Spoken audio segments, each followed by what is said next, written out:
With the unrest escalating in Egypt's Port Said, it's after a court in Cairo has sentenced 21 people to death for their role in football riots last year that left 74 people dead. So 21 sentenced to death. Let's get some more on that now with a correspondent in the region, Belle True, standing by for us in Cairo. Belle, good to see you so quickly. This is considered by some to be a very harsh verdict from the Egyptian court. How are you reading into it?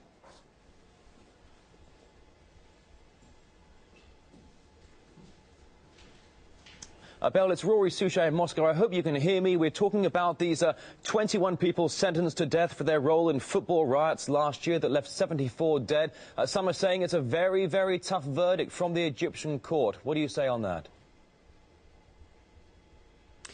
Absolutely. It has been perceived as extremely harsh sentence, the death sentence for 21 people. This has been met with violent scenes in Port Said at the moment. We're seeing, of course, the death of at least one police officer. 2 are in critical condition. We have reports that over 150 people have been injured in the last hour. Reporters on the ground are saying they're seeing civilians with automatic weapons running around the streets, attacking security forces. Here in Cairo, the scenes are actually relatively jubilant. As the ultras, the hardcore football fans, see this as very much a victory. It is, of course, quite a politicised verdict. At the time of the disaster, people said that the security officials themselves had quite a lot to do with the massacre, as they let the rival protest groups, the rival fan club groups, meet in the centre of the pitch, and also allegedly blocked exit routes. Therefore, people are saying that really the security officials themselves should be the ones that receive this verdict, not just the fans.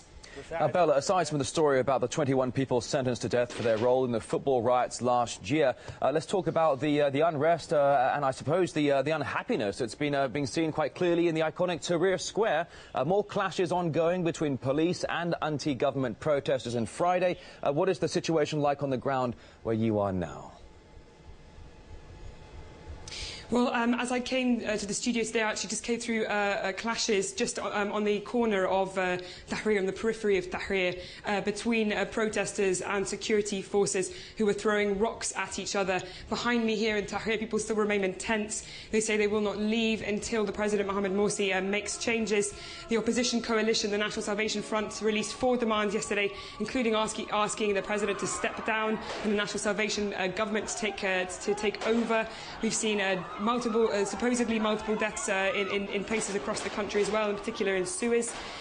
We had at least over 250 people injured yesterday across 9 governorates. So what we're seeing yesterday really was a lot of anger against the President and his government on the 2nd anniversary of the uprising, and further protests, sit-ins and possible violence across the country added to that as well. I'd imagine we'll be talking to you in the not so distant future. Belle True, the reporter in Cairo, thanks very much for coming on.